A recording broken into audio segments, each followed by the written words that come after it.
मला तर काही कळनाच झालंय. आता कुठे शोधायची याची नवरी?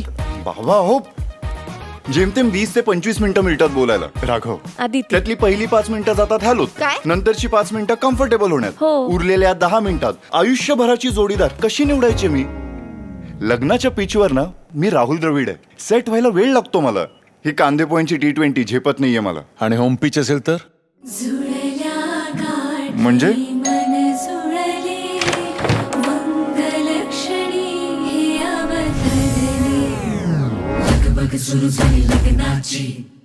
नवीन बायोडाटा पाठवलाय. मानसी मोहिते, CA. मी काय सांगतोय ना ते नीट ऐक हं. खूप आनंदी होऊ नकोस. लगीन घटिका ही समीप आली. समजा मी जर असं म्हटलं, आपण हे सगळं डेवनलाच का डिस्कस करतोय? मनासारखी ही वधू मिळाली. मानसी नवी नवी गर्लफ्रेंड का आपली कॅज्युअल? माझं स्थळ आलंय त्यांना. नजरेची डिलिंग झाली, प्रेमाची फिलिंग आली, लय भारी पेरिंग झाली आणि ही जोडी मॅचिंग झाली. बाबा, एखादा प्रायव्हेट डिटेक्टिव्ह आहे का ओळखीत? प्रायव्हेट डिटेक्टिव्ह का? काय झालं? अहो, ही मुलगी खोटारडी वाटावी इतकी परफेक्ट आहे. माझी सवयच आहे. समजूतदार आहे, तुम्ही प्लीज सावकाश जा हा. सेन्सिबल आहे, निघेल मार्ग काहीतरी. किशोरची फॅन आहे आणि कॉफी तर असली भन्नाट बनवते ना. लक्ष्मीच भेटली आमच्या भाऊला.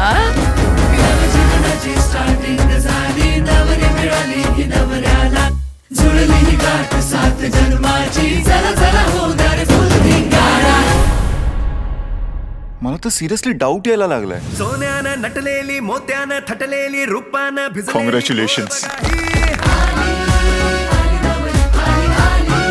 तुम्ही विचारत होतात ना की मला बॉयफ्रेंड कधी का नव्हता म्हणून. कधी कोणी कोणी मुलगा भेटलाच नाही आजवर.